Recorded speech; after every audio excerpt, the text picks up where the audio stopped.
What's up guys, hope you feel good today. Welcome back to the channel for another tutorial, and today I want to make it short. I just want to show you a technique that I use to make my background back, and you will see what I mean. And I'm doing this with just one click. And what I mean about making my background back is that, as you can see on this picture, the background look a little bit foggy, not clear. I don't know the exact term of this, so if one of you guys know the term in English, please leave me a comment below to help me to learn English, because I'm learning day after day. You know that I'm French and it's not really easy for me. So yeah, I just want to make my background clear. So now let's jump into the computer to see how I did that.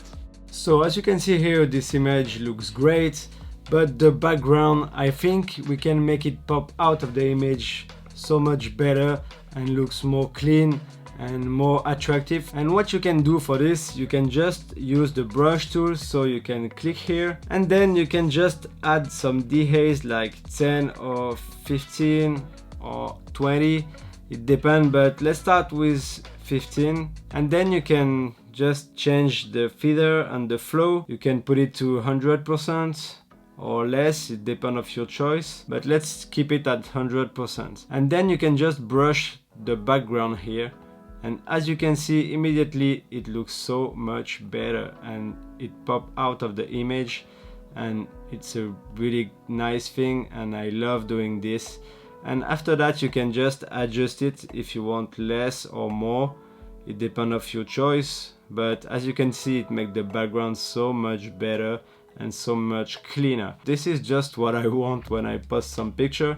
Before it was looking not really clean, and here after this, look at that, it makes your background really pops out of the image, and I really love this. And now another picture, and as you can see with this image I have a huge background and all the part here looks really foggy and not really clean. And this is the result after adding the brush tool.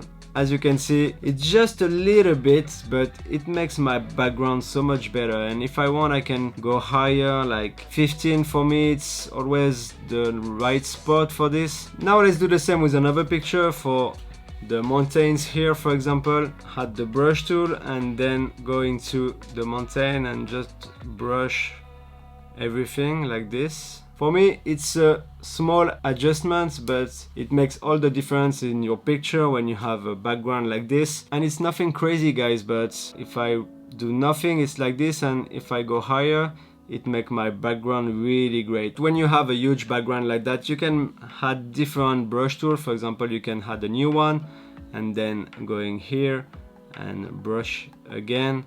And as you can see, it makes your background really much better. It's a technique that I use all the time for this kind of photography, because it changes everything on the photos, so without and with the adjustment. So for me, with this technique, your background looks so much better without and with. You can see how the mountains look and how you can clearly see the fog around, and yeah, it's just so much better with this. So well, that's it guys. With one click you can make your background back in the game, and this is what I wanted to show you. It's a technique that I use all the time when I'm shooting a huge landscape, because I don't want to have a blurry or a foggy background. Thanks for watching, hope you enjoyed this video. Don't forget to subscribe, hit that bell, and I see you next week for a new tutorial. Salut!